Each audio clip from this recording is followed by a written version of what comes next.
법정에 갔다가 또 오늘은 도청을 해야 되고 상당히 본인도 심사가 불편할 것 같습니다. 오늘 보면은요.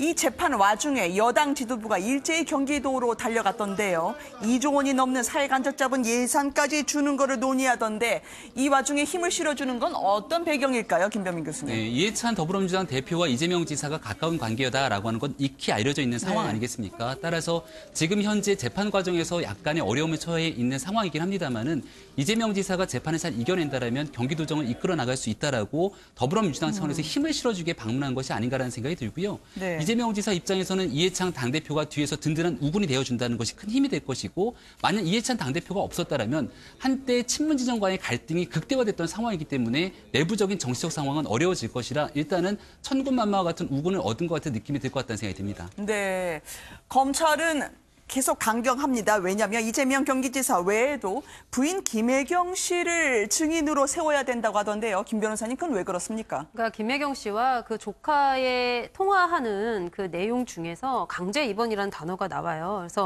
그래서 너네 아빠 강제 입원 시키는 거, 이거 작은 아빠가 하는 거를 내가 지금까지 말려왔는데 이제부터 말리지 않겠다라는 그런 취지로 이야기하는 부분이 나옵니다.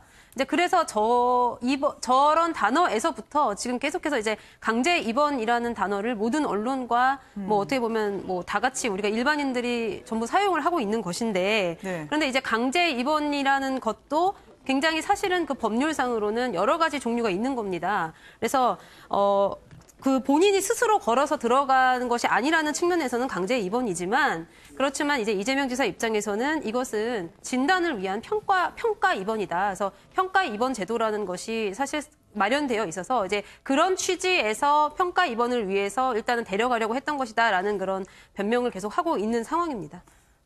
직접 한번 좀 들어봐야 될 것 같습니다. 왜냐하면 지금 이재명 지사 성남시청에서요. 시장으로 재직했을 때의 비서실장까지 지금 검찰이 계속 증인으로 내려고 하고 있거든요. 통화 녹취 들어보시겠습니다. 김혜경 씨 그리고 조카 간의 내용입니다. 지금 이 아침부터 이렇게 연락하시는 건 뭐예요? 아줌마가 시간이 없어서 그래. 그럼 네가 보낸 문자는 청소하는 아줌마한테도 그따위 문자 안 보내겠더라. 길거리 청소하는 아줌마한테도. 네가 집안 어른을 어떻게 받길래 너나 집안의 노숙자 부부한테도 그렇게 할 수 없는 문자와 전화 매너를 가지고 있니? 그래 내가 얘기했지. 엄마 아빠 입장에서 니네가 생각할 거라고 그래서 작은 엄마가 얘기 안 해준다고 그랬지. 니네 엄마한테 들으라고.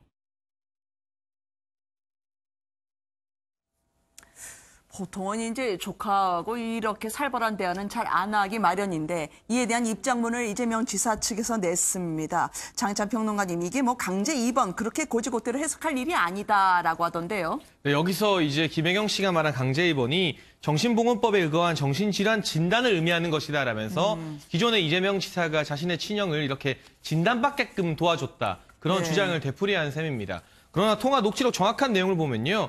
김혜경 씨가 내가 너네 작은 아빠가 아빠를 강제 입원하는 거 말렸다고 나옵니다. 그러니까 이재명 지사가 그 친형을 강제 입원하는 것을 말렸는데 이제는 말리지 않겠다는 듯이 너 때문인 줄 알아라 이렇게 대답을 하거든요.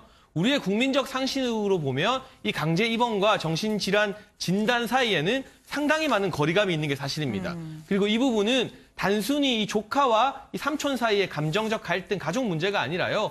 공권력을 이용해서 만약에 사람을 마음대로 정신병원에 집어넣는 게 가능하다면 누가 불안해서 대한민국에서 살 수 있겠습니까? 그런 부분을 밝히는 문제이기 때문에 서면으로 서류를 제출했다 하더라도 김혜경 씨가 직접 법원에 출석해서 그때는 무슨 의도로 강제 입원이란 말을 쓴 것인지 그 단어와 정신질환 진단 사이에서 국민이 생각하는 거리감 차이는 어떻게 생각하는지에 대해 분명히 소명하면 될 문제라고 생각을 합니다. 근데 진단 입원은 법률상 있는 제도고요. 그다음에 행정 절차의 공정성을 따지는 것은 그 당시에 어떤 절차를 제대로 밟았는지 여부로 따져야지 저 화가 나가지고 그 시장 부인이 조카한테 퍼부은 그런 막말 속에서 그렇게 따져볼 일은 아니라고 생각이 듭니다. 네, 왜냐하면 이제 검찰 측에서는 이재명 지사의 부인 그리고 이재명 지사의 비서실장으로 계셨던 분들이 계속 형님을 정신착란으로 몬 게 아니냐라고 하는 입장인 것 같더라고요. 근데 또 반대편에 있는 분들은 정신착란이 아니라 그냥 분노 조절을 잘 못하시는 분 같다라는 그 쟁점이 있는 것 같거든요. 진실 공방 아니겠습니까? 근데 이제 저는 진실 공방 부분은 사실은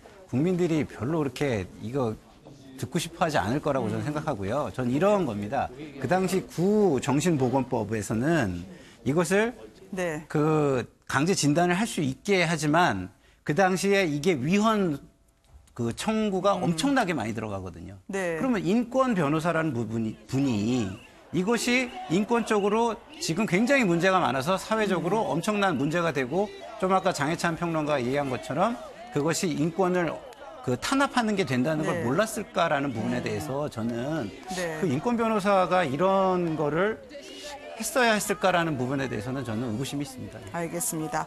가혹하다라고 얘기하는 이재명 지사 입장까지 오늘 함께 들었습니다. 오늘 고맙습니다.